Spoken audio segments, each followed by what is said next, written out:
Welcome to the Face-to-Face Ministries podcast. I'm Kathy Little. And I'm Melinda Wilson, and we are talking all things inner healing, true connection with Jesus, and the full benefits package of the cross. Thank you for joining us.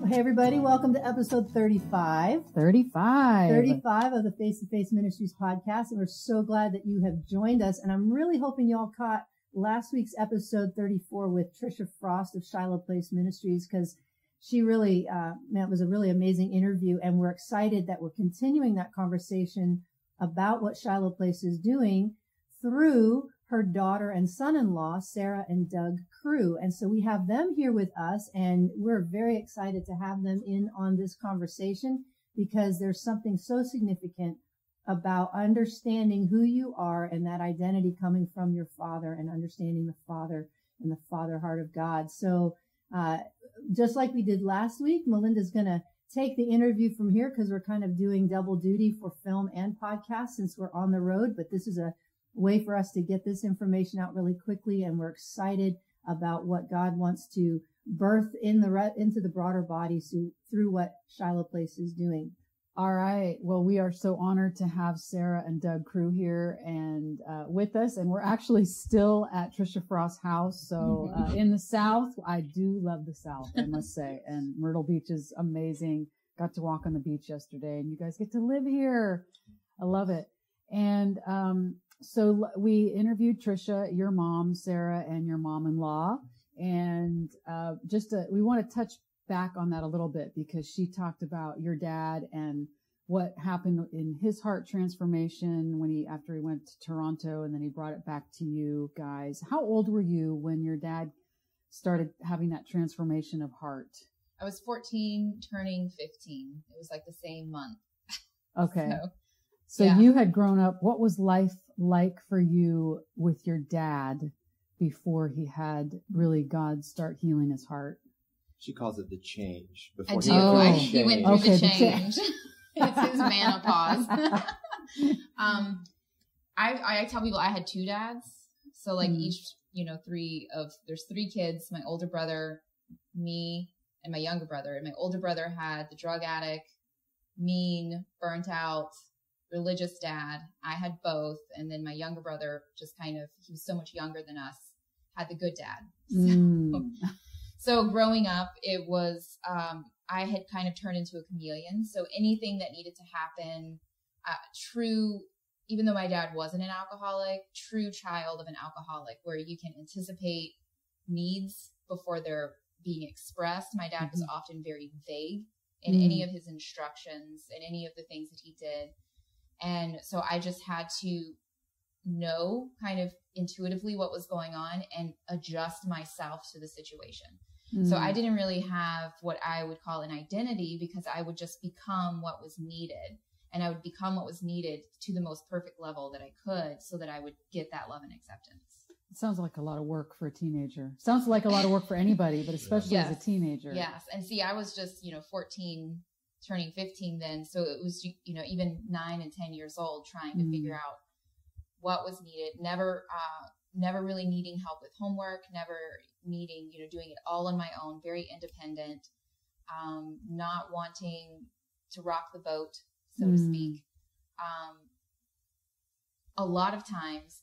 And then there'd be times where I would just be so exhausted that I would go to the other extreme and be like, act the fool. Yeah, there you go. I'm trying not to cuss. Like, that's not cussing. But yeah, act the fool. Like, yeah. And then I'd be in the pastor's office having to repent for cussing at the pastor's son publicly in front of everyone. Cause it just, you get exhausted. And so it's like, why try if you're going to fail? So I kind of lived in the two extremes of, I'm constantly striving to be the perfect kid. I'm never going to be the perfect kid, so let's just blow everything up. So yeah, that was what it was like growing up. So at 14, you're saying 14 going on 15, when your dad came back from Toronto, going through this change, how did that affect you? What did you watch happen in your relationship with him? Well, I was going through a major depressive episode. It was my first major depressive episode ever. They had moved from the beach where I finally had found a friend We had, really connected. We'd been best friends for 3 or 4 years, and they moved us to the backwoods of Conway. And so I was really angry, and I became really depressed. I was experiencing an enormous amount of bullying at school, and no one would be my friend because this is like the 9th time that we've moved. And it was just really difficult. So I actually was contemplating suicide and had kind of experimented with like, how could I drown myself in the ocean? Because I didn't, like, at a Christian retreat, because I didn't want to be around. So when he starts coming home, like, well, first of all, you knew something was really different because he was crying. And you'd never seen that I'd before. never seen him cry. I mean, he had his toe duct taped back to his body on a boat, and my mom pulling it off, and he didn't cry. Like, Whew. so, seeing him cry and not be able to talk, cry, the humbleness that would come. I'm tearing up now. With that crying, you knew he was different. And just watching it, but not letting him close, and just watching what was going on for a long time, because he cried for months. It wasn't like a one-time thing. Every time he would look at us, he could see the damage that he did, especially to Micah and I. And he would cry. I don't have memories of him apologizing, like you can hear on our tapes and DVDs. Like, he talks about when he apologized to us and how, going through some of it was so traumatic for me personally. Like, I don't have memory of it. I blocked it.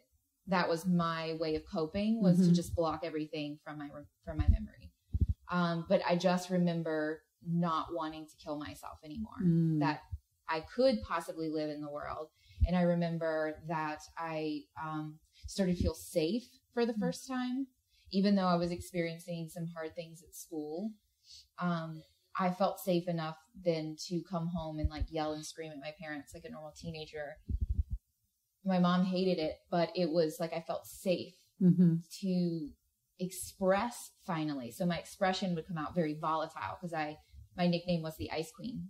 And that was something that was new for me. That took me many years to kind of sort through how to properly express my emotions. But I was feeling safe to start expressing my emotions. So I didn't really get emotions until I was 17 or 18 years old. I kept them the only one you would see would be anger. Because that's safer than actually expressing anger was protected. Grief or sadness or or hurt. Or vulnerability and weakness. Those were not allowed in our house because they weren't allowed in my dad's house. And when you show those, you're not loved. So, yeah. How long was it then after his change that he got sick and passed away? Like, how long did you have with his changed About dad? 7 years. Okay. So I was 14 or 15, maybe a little bit longer. Long 10 years, because he died when I was 25. I had just 24, because I had turned 25. Well, yeah. Somewhere. I gave birth to him when I was 25. So when I was 24, he died. Okay. Yeah. How did that affect you? Oh, that broke me. Yeah. So we went from here. We were part of the ministry. I was actually getting my master's degree. I was working to become a behavioral therapist and get a master's degree in counseling, and possibly even study FBI profiling. I had looked at one point. And when Dad was diagnosed, all of that just stopped, because the ministry had been going through a little bit of a crisis before Dad was diagnosed. And so I had to stop kind of what I was doing and come back in and help save the ministry, even before he had to come off the road from teaching. We had all along been planning to move, though. We were like, we're going to get through this little crisis. I'm going to graduate this part of school, and I'm going to move away to finish my master's. And it just I just couldn't, my brain just broke. It just shut down. I couldn't. And that's when I experienced my second depressive episode that lasted 8-9 years. Yeah, somewhere in there, 7 years. And so I stopped sleeping. I had insomnia. I would have nightmares when I did sleep. So we moved to Bethel. We ended up moving to Bethel, getting on staff there, because my dad sat us down and was like, you cannot not move. We've planned this before the crisis, before my health. And everyone says, all the expert people say, you can't change anything in the middle of a bad season. You don't make major life decisions in the middle of a bad season. And we had made the major life decision before the bad season, so he wouldn't let us change it. So that was difficult because, like, how do you move 3,000 miles away from your parents? And so I had human anatomy. So I was there when he was diagnosed, and I heard all the medical terms. I knew the medical terms. I understood them. I had to with the degree that I was pursuing. And my mom and dad were like desperately like, oh, we have God. God will save us. And in that doctor's office, I looked them in the face and said, God won't save you. I know what they're saying. You'll be dead in 6 months. And that's something that I still struggle with. But it broke me. I just didn't know. So we moved away, and I felt like at Bethel, it was very new. That whole like God can heal message was very new at the time. Bill's book had only been out like 6 months. His first book, or Pastor Bill, I guess. Pastor Bill's book had only been out like 6 months. And so I felt like that whole time I was there, that all the people, all the preachers, like we worked conferences. I was there for all of that. Like that was my job. I was in charge of the resource department. I made all the tapes, the DVDs, the CDs, everything. And so we were there, and I felt like the Lord was trying to convince me that he would heal Dad. I mean, if there's millions of people praying for somebody, he's going to be healed. So finally around Christmas, he was diagnosed in February. Finally around Christmas, we went home for Christmas. He just seemed like he was doing really well. It was a really great visit. And then in March, we got the call, come home right now. And I was like, oh, no, I'm not leaving. I believe now. Like after Christmas, like I believe. And if I leave the office, he'll die. But if I stay here and I believe, he won't die. So they called up Pastor Chris Vallison to come up to the office and drag me out. And I would not let him. So then they called out Pastor Bill Johnson to the office. So I had Pastor Bill and Pastor Chris trying to remove me from the premises. They had to escort me off of the church grounds to get me to the airport. And I told my mom, I don't want to know. If he dies while we cross, I don't want to know. And he died when we were in San Francisco. But we didn't know. But we were flying from San Francisco to Atlanta. And I read this book. My dad had me reading this crazy book called Dune. It's a science fiction book, but it was something he loved when he was in high school. It's like one of the only books he ever read before he became a Christian. And he was like, you should try this. You're a sci-fi nerd. So I read it, and I was reading it for the 4th time. And I knew there's a phrase in there, a quote, that there's no more terrible an instant of enlightenment than when you realize your father is a man with human flesh. And I knew he was dead. Wow. So that was, it broke me. Because I felt like the Lord was trying to convince me that he would be healed being out at Bethel, and he wasn't. And it took me about 3 weeks to process. I held it together in crisis, I'm a champion. But then after 3 weeks, I flew back home to where we were living in Bethel. And I said, God's betrayer. He tricked me. He tricked me. He brought me here to believe, and I believed, and Dad died. And so that hit into all of that old performance past of mine where I needed to know, intuit everything so that everything would be okay and turn into the chameleon. And I had become what God had required of me. I had changed myself again to be what was required of me.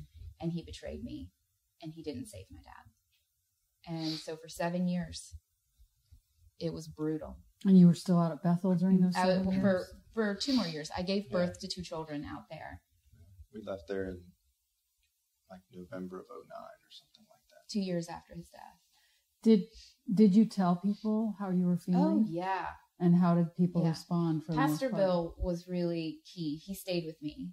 He would not go onto the church platform sometimes, waiting with me in the wings as I was a mess. And he would say, Sarah, if you want peace that passes all understanding, you have to give up your right to understand.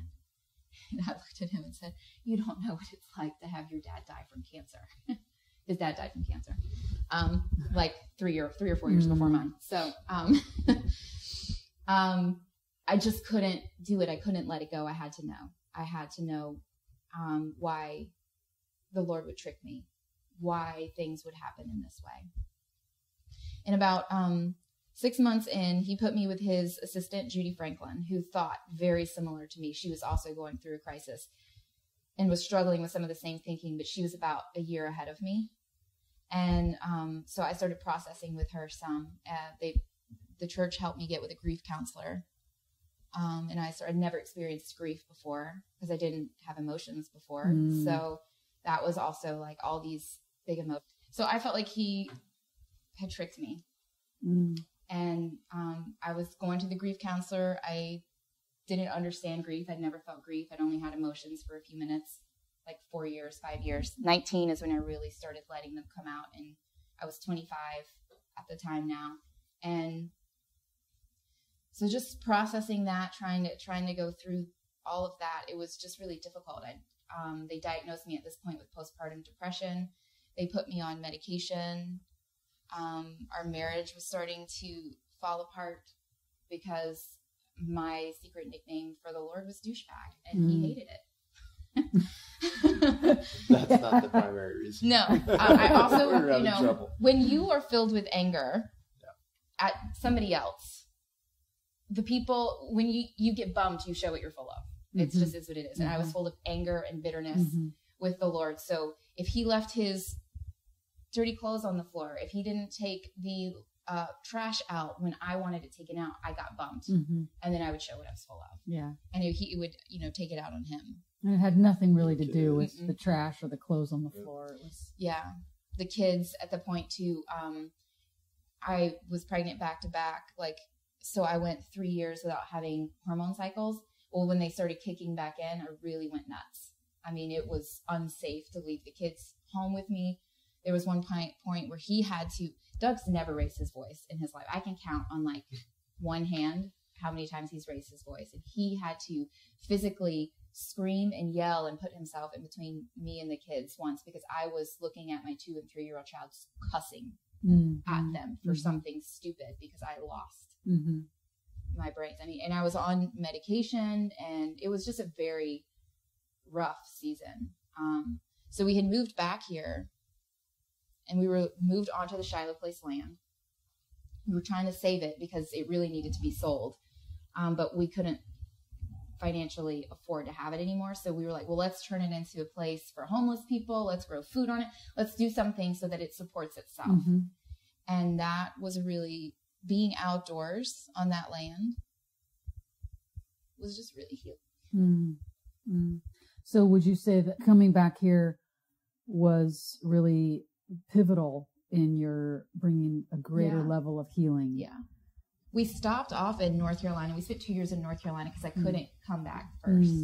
But when I did come back and we're on the land, I mean, I was 8, 9 years old searching for this land. Just there was so much prayer that went into this land.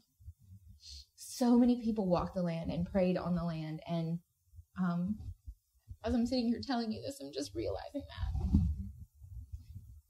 And realizing that the land saved me.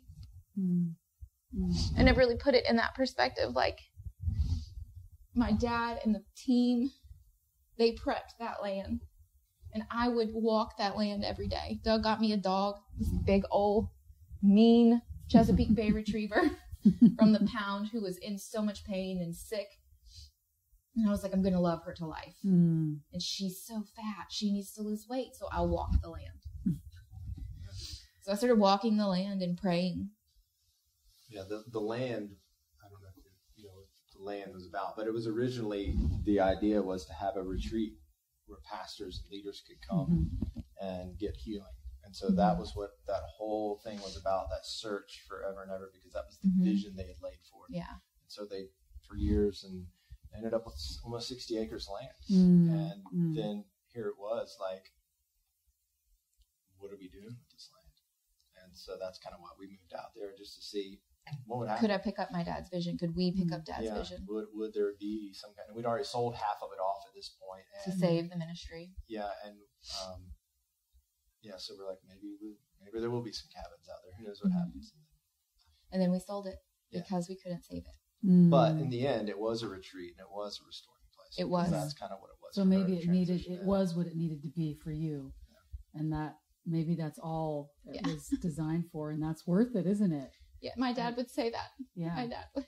One person. Yeah. Not just one person, but. And now because of you, one person, now you're affecting, because you came to wholeness and healing. Yeah. I mean, that's what we were talking about with Trisha too. And we have with all these people, it's like, it's not just the one person that's getting healing. It's who are you going to impact then? Yeah. But if you stay in your brokenness, then that's what you're going to share with people. And that'll be but now. Yeah. So that land, it was worth it. Yeah. That land catapulted me. We sold that land in July, and in October I became pregnant with my son and was put on bed rest. It was a very rough, hard pregnancy. We were coming out of some things. We moved off the land. We did. Oh, well, we moved off the land. So because we decided we wanted to try one more time for a child. We had 2 girls back to back. For a male child. For a male child. We wanted to try. He was like, Benny told him once that the only regret she had was not trying for more children. She had 3 children. So he's like, I want to try. Go ahead. I was just saying, as a matter of fact, that was when Benny came to pray over that land. Just for those who don't know, Benny Johnson. Pastor Bill Johnson's of wife. Benny came to pray over that land. And she was there with a friend of hers and then a couple of our team and prayed over that land. Well, while she was here and we were just having lunch, she said one of the things she regretted was not having more kids. She didn't, because they were very difficult pregnancies. But she said that's the one thing she regretted. And I was like, I'm getting, because I was thinking I'm in my 40s now. And so after that conversation, I was like, well, let's try for one more. I mean, if it's another girl, then that's fine. We won't regret it. We won't regret having tried. So that's what. So we couldn't do the land and have another, because pregnancies were generally a little rough for me anyway. So we were anticipating a rough pregnancy, but not that. But it was that pregnancy though, where I was trapped in bed and couldn't go anywhere. But healing really emotionally, even though my body was breaking down, my son almost died, I almost died, my spirit was healing. And I was so sick. We were both so sick of being unhappy. He started researching being happy. And I decided for the first time, I have nothing to do. I'm going to listen to one of my dad's CDs. I had not listened to my dad speak since his death. And how many years later was that at this point? 7. He died in 2007. So, and then it was October 2013. So I don't know how much, I don't math well, but that long. And so I listened to one of the ones that I thought, oh, nobody really likes this one. It's because there's not a lot of meat. There's not a lot of, anointing in here. I'll listen to Would You Rather Be Right or Have a Relationship? I know that teaching. Yeah. And it was like David and Goliath, the nail between, or the stone between my eyes. It was like, this whole time I've been living out of, I'm right, you could have saved my dad. And the whole time, that line of thinking was not bringing my dad back. It was dishonoring his memory. It was costing me the inheritance that he had left for me in the ministry.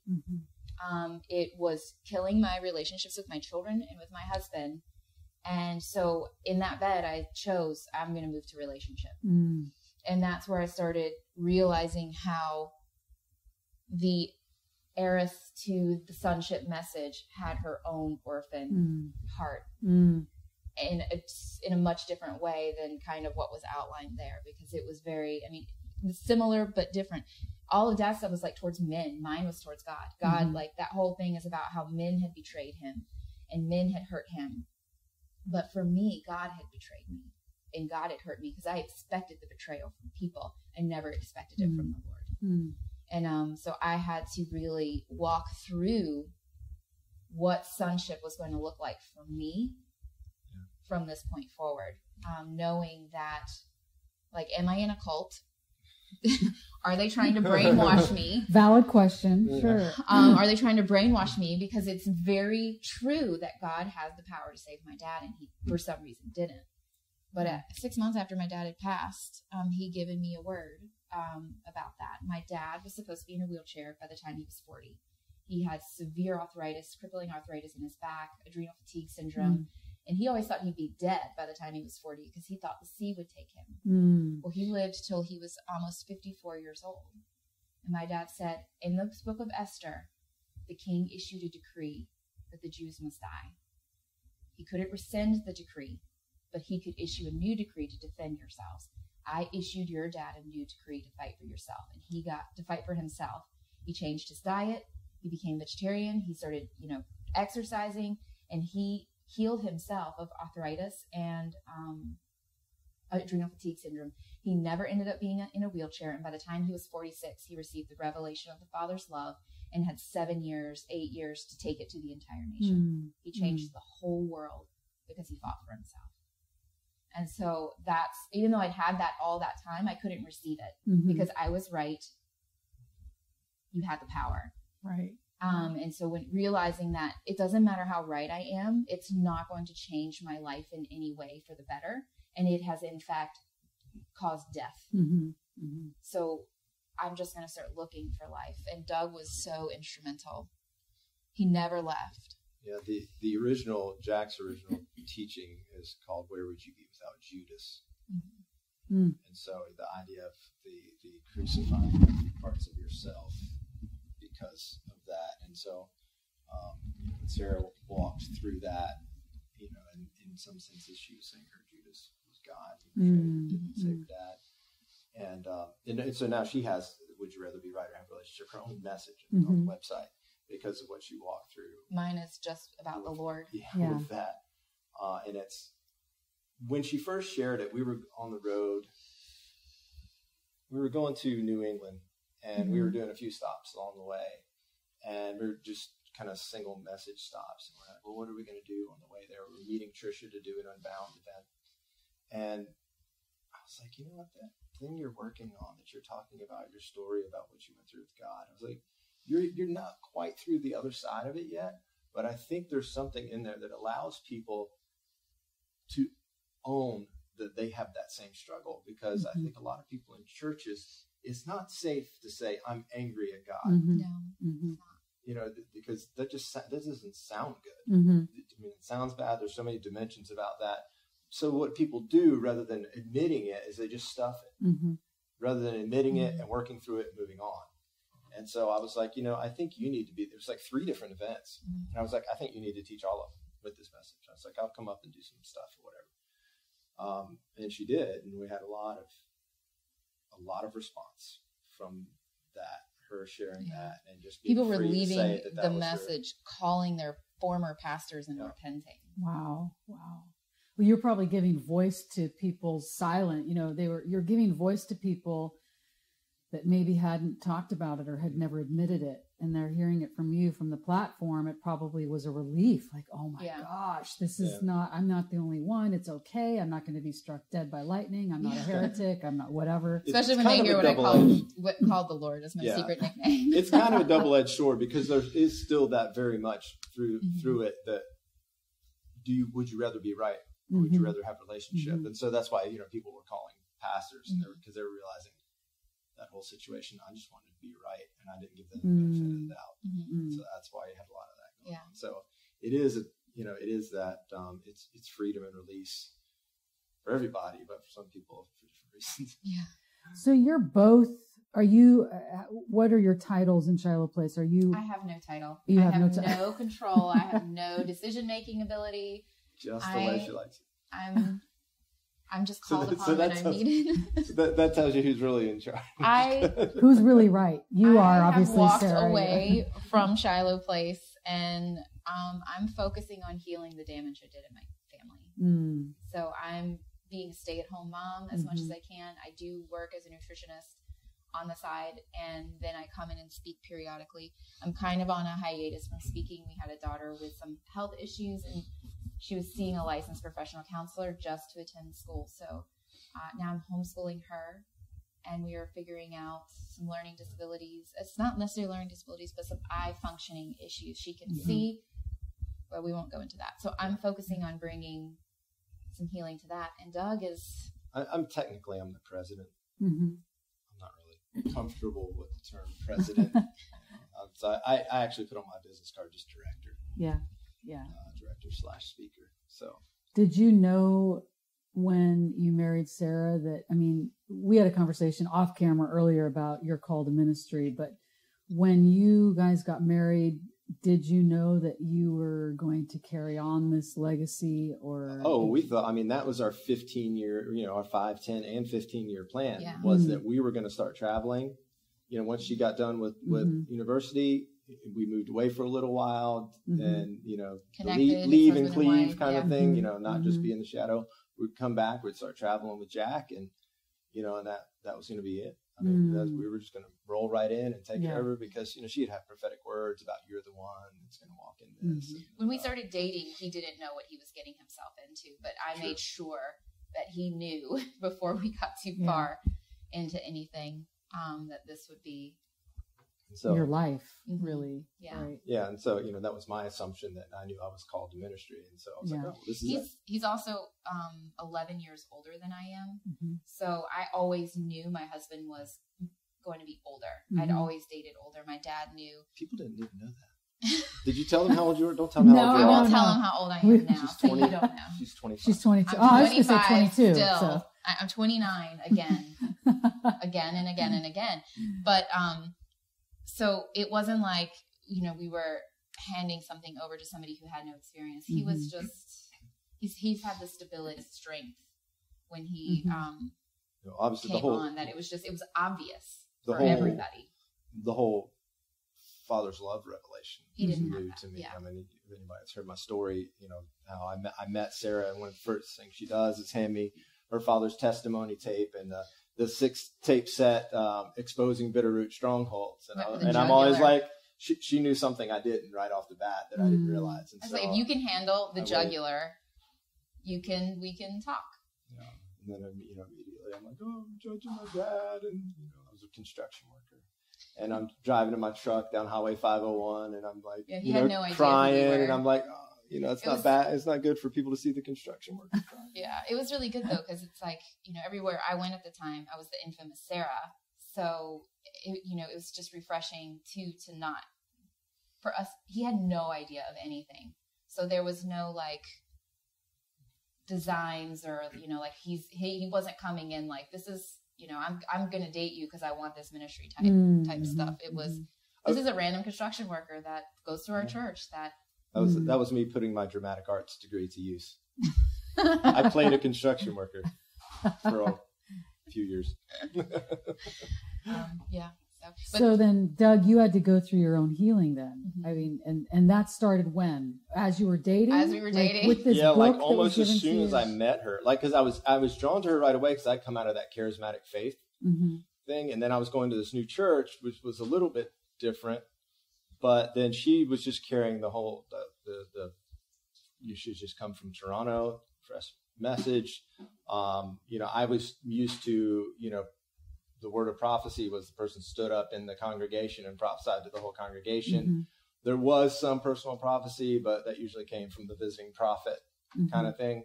And so, so she prophesied and just the gifts just were more easygoing and different. So I was like, wow, this is different. This is kind of what I've been looking for because I was almost done with church, to be quite honest. I was just done with all of it. So I was drawn to her right away because of that. And so I just wanted to talk. I wanted to know more. Yeah. I wanted to talk. And I was 19 at the time, and he was a little older. And then she gave me. So it took him a little while to kind of like, he watched from the sidelines for a long time because he's like, I can't. Yeah, I was like, she's just way too young. But our friend had other designs. So as far as that goes, she introduced me to that, and so I'm listening to stuff, and I'm eating it up, and then finally, Jack's on the road; he's busy. But finally, this couple, Mark and Jane Burlinson, had moved down from Toronto to be part of the ministry, and they were doing a meeting Wednesday night down in Georgetown, which is about 45 minutes away from Conway, where we were.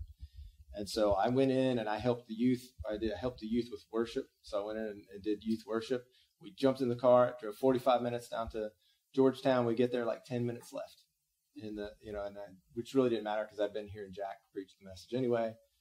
And then the ministry time comes up and Sarah's like, go ahead, go forward or whatever. And so I, true charismatic fashion, I was just like, you stand on the line and you wait for somebody to come by and hit you on the head, you know? And so so I get up there and Jane comes by just so softly and touches her fingers in the palm of my hand. I'm like, what's she doing? That's weird. And then she kind of stays there for a minute and moves on. And I always tell people, like, she knew something I didn't, just like Sarah knew something I didn't. And then Mark comes by and he says, why don't you lay down? And I'm like, lay down on the church floor? Like, you get knocked down. Power of spirit, boom. And that's where it's supposed to go. And so the whole thing was just like odd for me. And I was like, but Sarah's like, lay down. So I was like, okay, I'll lay down. And I'm laying there and he comes back by. And he says, you have questions. And God wants to give you answers. Well, my parents got divorced when I was 4. And I'd only seen my dad 3 times, and now I'm 31 or whatever. And but I knew the scenario. I knew what happened. I knew how it all went down. But as I laid there thinking, I don't know what questions I've got, just this up from the inside of me, and it wasn't audible. I didn't scream it out, but it felt in my mind, in my being, as I just screamed, why did you leave? I'd never wondered that a day in my life. And so that was the thing for me, not only a breakthrough for me, and then I ended up kind of much like Jack did. There I was on the floor in, snot and tears, like Jack was in Toronto. But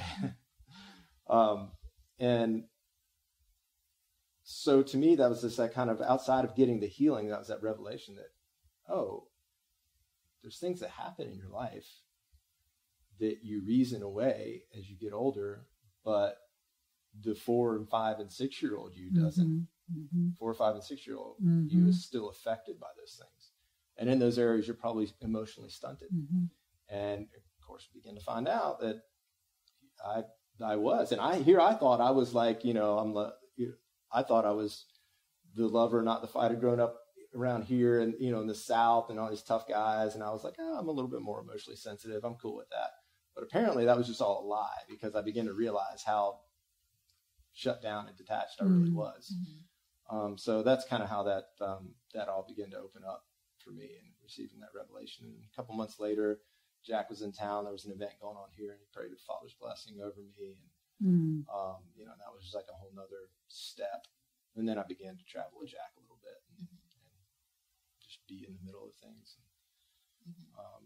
And then I remember we were in North Carolina, and he's like, yeah, just be part of the ministry team. Just go, when people are laying on the floor, just, find a guy and hug him. Finding a guy and hugging him. But I was like, I had no idea. I'd seen the team and everybody do it. I'm like, I have no idea what I'm doing. How am I going to do this? And I did it one time, and this guy, and he got up off the floor, and he was like, thank you so much. And I was like, oh, okay. So that was my introduction into the ministry. That's how I stepped into it, really. Be interested to know how, Doug, you're president, director, whatever, leader, whatever role you want to call. I like that it's a little more informal, and it's not like, I am the director, I am the president. But how you've been transformed, both of you, how is that kind of shaping? Now, you guys are the younger generation. Trisha won't be around forever. I mean, we've got to continue to pass on legacy and generational healing and all of that. So how has the healing that you both have experienced, how has that affected Shiloh Place, and how do you see that moving forward?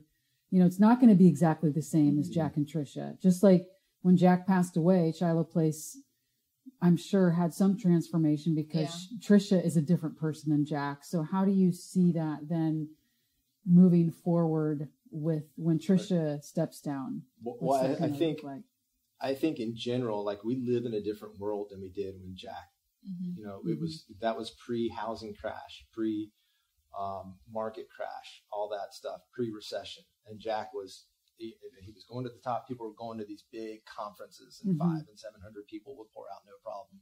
Bigger than that, 1,000, 1,200 people. And then Jack gets sick, and Jack gets sick. The housing market crashed. Jack dies. The market crashed, and there was a recession. So we're really existing in a very different world. And actually the ministry got smaller after Jack wasn't traveling and bringing in all the money, lost some supporters and all that kind of stuff because people weren't sure it was going to exist. But in a lot of other ways, it gets smaller too. Like if you were to put Sarah in front of 1,000 people, she'd be just fine. And I actually discovered more recently that I like bigger crowds of people too. I don't know what it is, but like Sarah, I always talk about Sarah used to talk about, the sand dollar thing, do it for that sand dollar. And she does that really well. She has several people around that she's just taken, like if come to an event and she's gotten to know them, she's like, I'll pick that one up. More of a one-on-one ongoing. Yeah. Well, I don't choose them. I don't have time. I don't have time for any of these people, but the Lord says, you're going to have time for this one. You're going to have time for this one. And it's just, there's a certain feeling, a certain highlighting that I get. And then I know that, okay, and typically it's about a year and a half.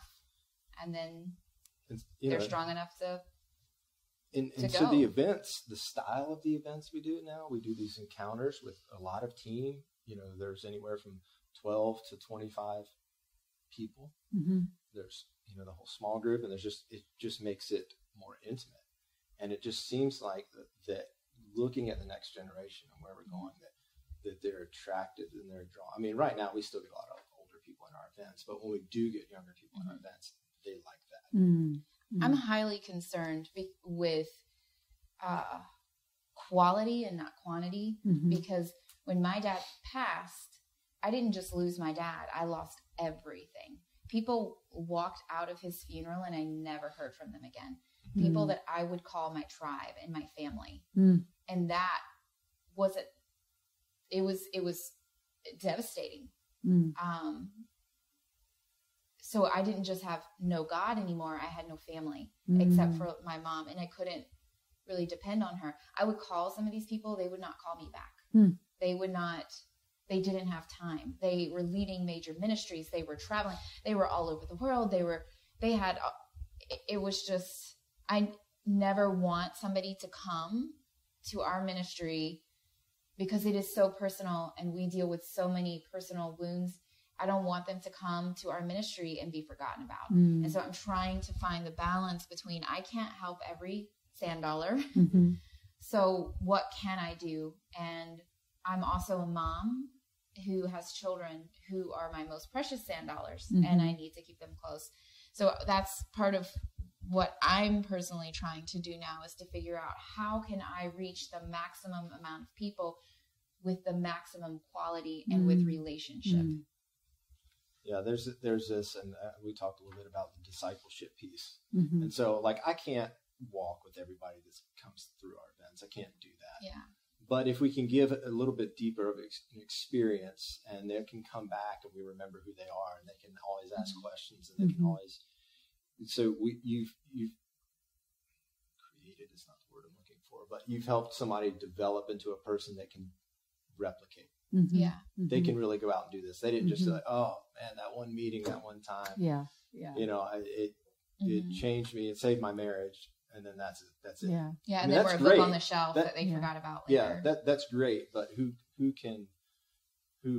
really wants to just embody this thing and go out and be it for.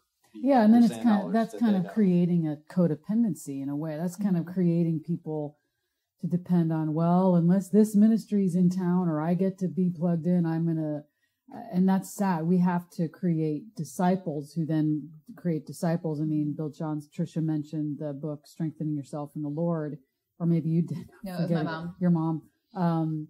But that's what David did, we know. And so at some point we have to, that's part of maturing, isn't it? Yeah. We can be walked alongside with leaders and elders. And I think we should always have them in our life. But at some point we have to become an elder ourselves. We have to be able to then, and that's what it sounds like you're doing, and not creating a dependency like, oh, I can't wait for the next Shiloh Place event where I can kind of get. Yeah. So we're also trying to create a team. So it's not just about mom or about Doug and I. So when people come, I might not speak at all. Doug might speak once or twice, but then the other teams are also speaking once or twice. So we're doing small groups. We're cleaning toilets. We're the last school that I participated in, I cooked the whole time and cleaned the bathrooms, and I didn't speak. We're creating a team. So it's not the man on the stage or the man in the pulpit. It's a team. And so when they come to connect, they're not just connecting with me, they're connecting with 15. Yeah. And so they might walk away and still stay connected with only one of our 15, but they're getting that little bit. You know, if each one of us, if 15 of us are taking 10 people, and then those 10 people are taking 10 people each, like that's my dad. That was my dad's dream. That was his ultimate goal. Yeah. He was frustrated with the stage. We've got, he did. He hated the stage. Relationship with that whole thing.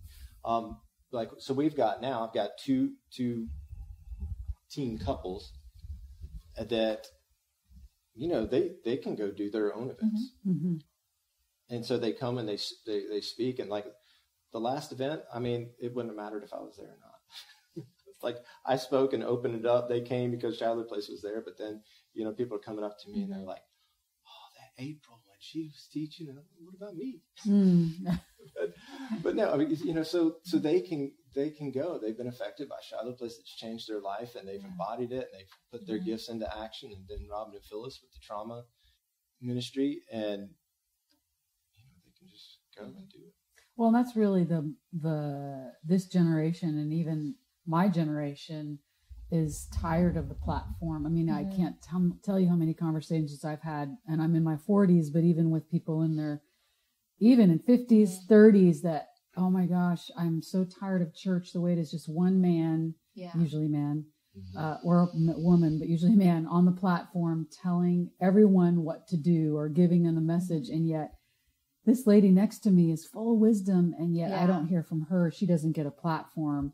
And I think people are becoming disillusioned with church because it's like, the whole platform thing is no longer this. That's like kind of the Billy Graham generation, maybe, you know, our parents, grandparents, and that was for a season, and that was fine. And the stadium that's our floor. Things. That's our foundation. Yeah.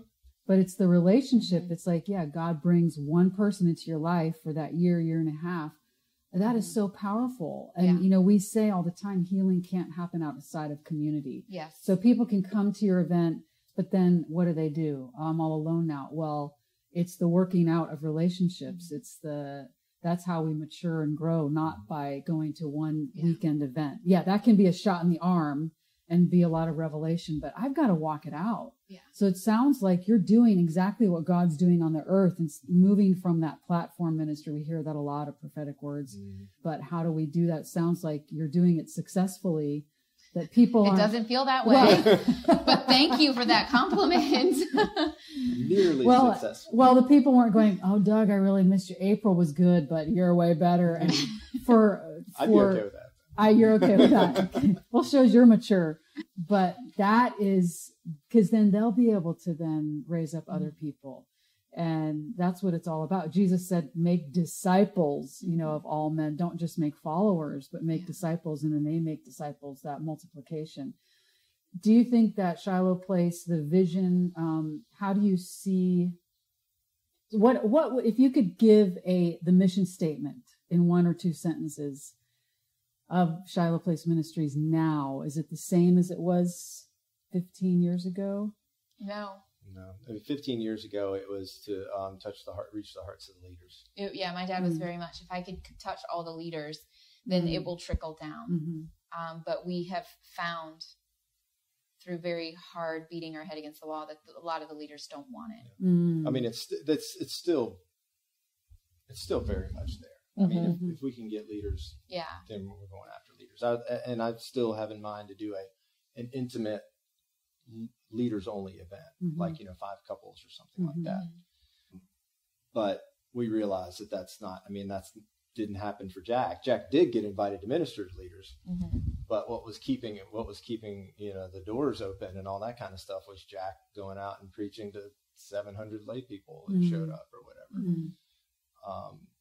So, you know, it's really just about getting past the wounds of your past, getting healing from the wounds of your past, so you can love God, you can love others, you can feel like you have purpose in life. And, you know, if we can do that, you know, and we do that through revelation of Father's love, and sonship, and then some of the breaking free, unbound stuff. And I think I told you we look at Father's love. It's like, well, so many people have come to Jesus, and I actually thought this had kind of changed over the last 15 years. But I met people recently that were like, I'm under that religion, that says that they still feel, even if they're not under it, they still feel like God's angry at them. Father's angry at them. Think Jesus saved them from the wrath of the Father kind of idea. So the Father's love, the Experiencing Father's Embrace, Power of Father's Love events we do, they're going to be looking at our lens. How is our lens shaded the way we see Father? And let's get that cleared up and see how Jesus portrays him, because he's the exact representation of the Father. And then the sonship event it brings us into this place. Well, how do we relate with the world, and how do we relate with God? And how do we see ourselves in the world? That's the real identity piece, who we are. And then the other events are more of inner healing, dealing with judgments and that kind of stuff. And we do all of it through transparency and integrity. Yeah.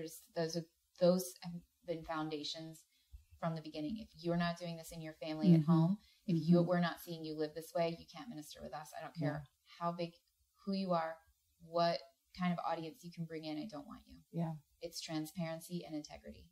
That was everything to my dad and my mom. And my mom has kept it despite everything she's been through. So when we introduce the team at events, that's one of the things we say. You can trust that everybody up here has been really messed up. They're just not as messed up as they once were. It's a qualification to be part of the team to have been really messed up. Yeah, we interviewed one guy who I won't say his name, but he basically said he won't trust a leader who is not surrounded by a team that's keeping him vulnerable, authentic, transparent, willing to look at his stuff. Otherwise, it's not a trustworthy leader. And it's sad that they're still out there doing that, but you guys are being examples of that, and that's going to continue to spread. And I just want to wrap this up. And are any closing thoughts or things that you really want to share that I didn't cover or that we didn't cover? Nothing I can think of, really. I mean, you're talking about that leader piece. I think in when I look at myself as a leader and I look at it in light of some of the things that have happened recently, my first thought is, do I do that? Do I really? Trying to be honest with myself. And I think if as a leader, you don't want to always be questioning yourself, because you'll never get anything done. But when those things come up, to ask yourself honestly, is some of that in me? Lord, can you show me? I think that's a healthy kind of place to be. The only other thing I would say is I would like to encourage everyone to read the book Humility by Andrew Murray. That was my dad's alternate Bible, was humility. It was everywhere, in his suitcase, back of the toilet, everywhere. And that is what if there's nothing left, we have that. And in all of our team members, it's a requirement, and I can see it from 10 miles away. I've been so access between my mom and my dad and our team. I've had such access to true humility that I can see when it's not from far away, and I won't let you close. Yeah. Won't let you close. That sounds like wisdom. Born out of a lot of pain. A lot of pain. Everything in my life. Like Doug and I say, we do all of the things wrong, so you don't have to. Yeah. So you don't have to. And here's our story. Well, I could ask you a lot more questions. I'm so fascinated. I'm so thankful and honored for you guys to share probably just a glimpse of your story, but thank you so much. And thank you for the legacy that you're carrying on in your home, in your family, in the ministry, and in the world. So thank you, Doug and Sarah, for being with us today. Thank you. Thank you. Yes. This has been awesome. It's been an honor. Yeah, thanks so much for listening to this episode of the podcast. And again, if you missed last week, please go back and catch the interview with the mama here, Mama Trish, because she kind of lays a foundation from her perspective. But man, thank you guys for sharing so vulnerably. And, I just really appreciate your story, Sarah, your vulnerability just about, I think one of the biggest things for me, a friend of mine kind of gave me permission to be mad at God, because she said, he's big enough to handle it. Yes. And a lot of times we don't think he is, or we feel like we have to just, behave and stay quiet when we're dying inside. But, until the lights turned on, you can't have freedom. Yeah. So thank you for being real about that with your story. And thank you guys for what you're doing to carry on the legacy. And well done. Well done. So thanks for listening to the Face-to-Face Ministries podcast. We're so excited that you're with us. And please take a minute right now, whatever podcast app you're listening on, and hit subscribe for us. And we'd also really appreciate a 5-star review, because we really think it's worth it. These people are amazing that we're talking to. Mm-hmm. And leave a review. That really does help us get the word out. But hey, if you have any questions or comments or anything, you just want to interact with us, you can do that through our Instagram page. You can direct message us, Face-to-Face Min, or on Facebook, face2faceministries.org. And that is also our website, all spelled out, Face-to-Face Ministries. And please stay tuned. We've got more amazing content coming for you. And we're actually wrapping up 7-week trip on the East Coast. A whole lot of content just waiting to be edited. But this interview here, we thought, and with Trisha, those are kind of quick releases. We're doing all in one package. But we are very, very thankful that y'all are joining us on the journey and helping us get the word out about all that Jesus represents. And he is big enough for us to be real with him. He can handle it. So thank you, Doug and Sarah, and thank you, listeners, and we'll catch you next week. Yeah, stay tuned for more great content. Thank you. Bye-bye.